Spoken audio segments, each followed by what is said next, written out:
Kunning muhim va dolzarb yangiliklari bilan dunyo yangiliklari o'z ishini boshladi.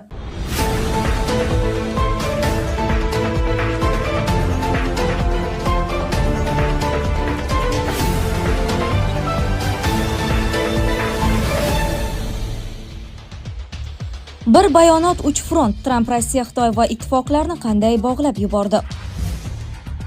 Eronda namoyishchilar hukumat vakillarini tiriklayin yoqib yuborgani aytilmoqda. Ramzan Qodirovning o'g'li Adam agar Putin yoki otasi buyruq bersa Zelenskiyni topib Grozniyga olib kelishini aytdi. Buxoroda Damas va Labolar ovi ichki ishlar boshqarmasi shov-shuvga nuqta qo'ydi. Netanyahu Livanda yangi harbiy operatsiya o'tkazish uchun AQSh roziligini oldi. Ali Xamanayning ogohlantirishi: Donald Tramp ham tarixdagi zolimlar taqdirini takrorlaydimi? Tayvan aholisi rasman o'ta keksaygan jamiyatga aylandi. Sedanachi milliy brenddan yangilik.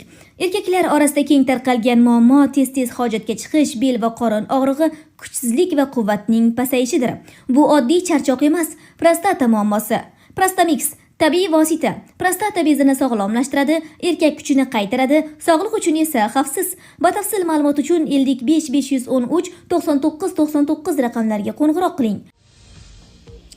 Bir bayonot 3 front. Tramp Rossiya, Xitoy va ittifoqlarni qanday bog'lab yubordi?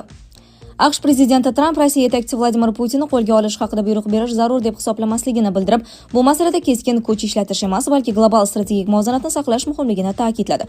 Uning aytishicha, zamonaviy geosiyosat shaxsiy jazolash masalalaridan ko'ra yirik davlatlar o'rtasidagi ta'sir zonalari va uzoq muddatli manfaatlar bilan belgilanadi. Trampning fikricha, AQSh Rossiya va Xitoyning g'arb yarim sharida hamda strategik hududlarda mustahkamlanishiga yo'l qo'ymaydi va bu borada aniq qizil chiziqlar mavjud.